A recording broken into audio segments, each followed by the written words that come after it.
Everyone welcome to another mini vlog. మొన్న Friday రోజున నేను న్యూ సెటిల్మెంట్ అమ్మవారి పూజ చూడడానికి వెళ్ళాను. ఆ రోజు అసలు అమ్మవారు ఎంత బాగున్నారో, అంతా కూడా ఫుల్ ఫ్రూట్స్తో డెకరేషన్ చేశారు.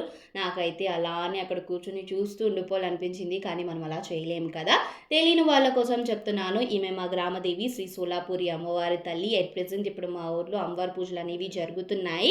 నేనైతే ఇప్పుడు అది చూడడానికి వచ్చాను. ఫస్ట్ లోన టెంపుల్లో అమ్మవారి దర్శనం చేసేసుకున్నాక ఇప్పుడు బయటికి వచ్చేసాము. ఆ రోజు వాళ్ళు అక్కడ ఆర్కెస్ట్రా ఆర్గనైజ్ చేశారు. సో అక్కడ ఉండి ఒక 2-3 సాంగ్స్ వినేసాక ఇప్పుడైతే మేళా అంతా కూడా ఎక్స్ప్లోర్ చేసేస్తున్నాము. ఈ అమ్మవారి పూజలు టోటల్ 10 డేస్ జరుగుతాయి. ఆల్రెడీ నిన్నటితో న్యూ సెటిల్మెంట్వి 9 డేస్ కంప్లీట్ అయిపోయాయి. అండ్ ఈ రోజు సండే కదా, అంటే ఈ రోజు ఈవినింగే అమ్మవారిని అనిపేస్తున్నారు. చూస్తాను, నాకు కుదిరితే వెళ్ళడానికి ట్రై చేస్తాను. ఇన్ కేస్ నేను వెళ్తే గనక ఈరోజు అమ్మవారి అనుపండగ ఎలా జరిగిందో నేను నెక్స్ట్ వీడియోలో అప్లోడ్ చేస్తాను. లాస్ట్న ఐస్ క్రీమ్ ఇంకా గుల్గప్ప తినేసి ఇంకా మేము ఇంటికి వచ్చేసాం.